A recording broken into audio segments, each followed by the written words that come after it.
ప్రజాభిష్టానికి వ్యతిరేకంగా భూసేకరణ చేపడితే ప్రభుత్వానికి చరమగీతం తప్పదని రైతులు హెచ్చరించారు. తాను మారేనని చెప్పుకున్న బాబు రైతుల విషయంలో మళ్లీ పాత పద్ధతిని పాటిస్తున్నారని మండిపడ్డారు. రైతు సంఘాల ఆధ్వర్యంలో బలవంతపు భూసేకరణకు వ్యతిరేకంగా విజయవాడ తుమ్మలపల్లి క్షేత్రం నుంచి వందలాది మంది రైతులు ర్యాలీ నిర్వహించారు. ప్రభుత్వ వ్యతిరేక నినాదాలను హోరెత్తిస్తూ కదం తొక్కారు. అయితే వీరి ర్యాలీను దారి మధ్యలో పోలీసులు అడ్డుకున్నారు. ఎక్కడికక్కడ అరెస్టులు చేశారు. దీంతో ఇరు వర్గాల మధ్య ఘర్షణ వాతావరణం చోటు చేసుకుంది. చంద్రబాబు ఇప్పటికైనా తన తీరు మార్చుకోవాలని, బలవంతపు భూసేకరణ ఆపాలని డిమాండ్ చేశారు. లేదంటే ప్రజాగ్రహం తప్పదని హెచ్చరించారు.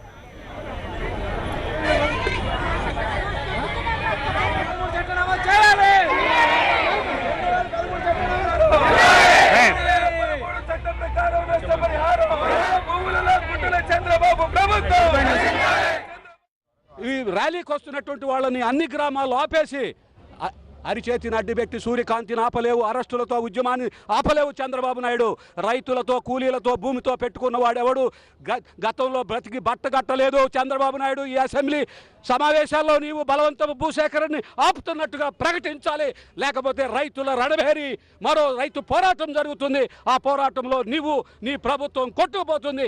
బంగాళాఖాతంలో రాజధాని పక్కనున్నటువంటి కొండవీగు వాగులో కూలిపోతారని చెప్పి ఈ సందర్భంగా ఆంధ్రప్రదేశ్ రైతు సంఘం తరఫున, ఆంధ్రప్రదేశ్ భూ హక్కుల పరిరక్షణ పోరాట కమిటీ తరఫున ఈ ప్రభుత్వాన్ని హెచ్చరిస్తున్నాం.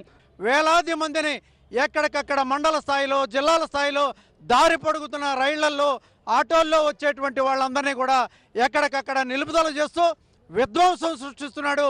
రైతుల్ని అన్యాయంగా పోలీసు స్టేషన్లో పెడుతున్నారు.